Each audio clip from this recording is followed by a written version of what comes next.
दीक्षांत समस्त वर्णन करी शंभुप्रिये शंकरी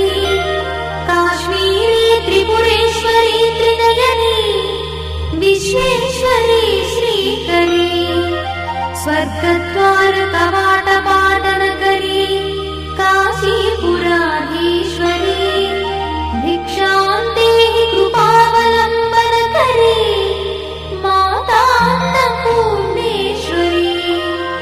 माता अन्नपूर्णेश्वरी उर्वी सर्वजयेश्वरी जयकरी माता कृपा सागरी नारी नील समान कुंतलधरी